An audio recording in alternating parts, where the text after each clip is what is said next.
Isang patak ng luha mula sa munting bata ang nahulog sa mangkok ng gamot, at ang kanyang kuya na ipinanganak na may kapansanan sa mga binti, matapos itong inumin, ay himalang nakatayo. Ngunit ang ganitong isang munting swerte, isang araw lang ang nakalipas, ay kinasusuklaman pa ng mga taga-nayon. Sinasabing malas daw siyang magsalita, dahil lamang isa siyang inabando ng sanggol ang totoo. May kakayahan siyang makita ang mga bagay na hindi alam ng iba. Subalit, inakala ng mga mangmang na taga-nayon na nagdadala siya ng kamalasan. Kaya't hinayaan siyang mamuhay mag-isa sa isang kamalig. At sa araw na ito, nakakita ang munting bata ng isang four-leaf clover, agad siyang humiling.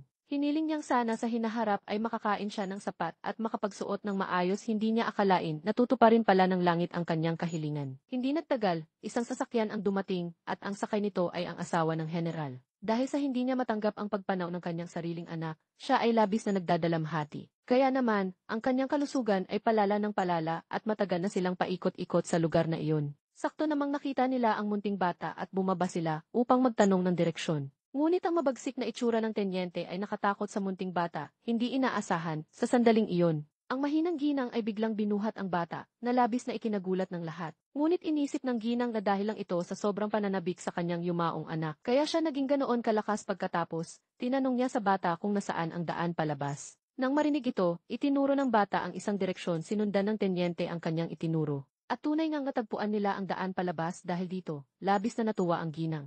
Agad niyang inutusan ang kanyang tauhan na kunin ang mga cake mula sa sasakyan upang pasalamatan ang bata. At pagkatapos niyang tanggapin ang mga cake, bigla na namang hinimatay ang ginang. Nang makita ito ng munting bata, dali-dali siyang nagsalita.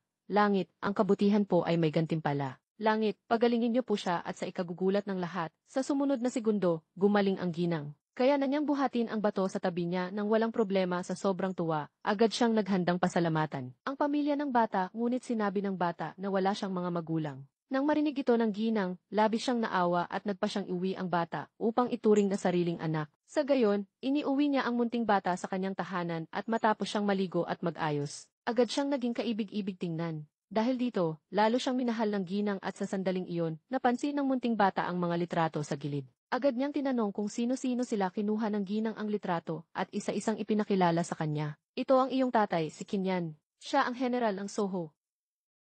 Ito ang iyong kuya, si Kinsheng. Nag-aaral siya sa ibang bansa. Ito ang iyong diko, si Kinser. Nag-aaral siya sa Military Academy sa Yuecheng.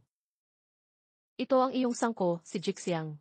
Nang makita ng munting bata ang kanyang sangko na naka-wheelchair, agad siyang nagtanong kung bakit. Sinabi ng ginang na ito ay kapansanan mula pa sa pagkasilang, na hindi malunasan ng sinumang sikat na doktor. Nang malaman ito, naisipan ng munting bata na magluto ng gamot para sa kanyang kuya. Ngunit ang kanyang sangko, dahil sa kapansanan sa binti, ay may pag-ugaling mapag-isa. Ayaw na ayaw niyang lumapit ang bata sa kanya, at natakot din ang munting bata, kaya't napaiyak. At dahil doon, nangyari ang eksena mula sa simula. Naisip din ng sangko na lahat ng ito ay dahil sa munting bata, kaya't nagpa siya siyang ituring itong tunay na kapatid. Sa sandaling iyon, bumalik ang general, kaya't silang lahat ay bumaba upang salubungin siya. At nang makita niyang magaling na ang binti ng kanyang ikatlong anak, agad siyang nagtanong kung ano ang nangyari. Nang malaman niyang gumaling ito dahil sa munting bata, lalo pa niya itong minahal. Subalit, sa sandaling iyon, may nagbalita mula sa kanyang tauhan na may isang salu-salo siyang kailangang daluhan, kaya't nagpa siya siyang pumunta agad. Hindi inaasahan, biglang naalala ng munting bata ang kanyang panaginip. Sa panaginip, ang general ay namatay matapos dumalo sa isang salu-salo, kaya't upang maiwasan na magkatotoo ang panaginip, agad niyang sinabi na gusto rin niyang sumama. Sinabi rin ng ginang na kung gusto ng bata, ay isama na siya. Ibinigay pa ng sangko ang kanyang maliit na baril sa kanya. Kaya sumunod ang munting bata sa general papunta sa salu-salo at nang makita niya si Pinunong Liu, agad niyang naintindihan na may masama silang balak at gaya ng inaasahan, naglabas sila ng 6 na magkakamukhang ulo ni Buddha. At pinahulaan sa general kung alin ang tunay at kung hindi niya mahulaan.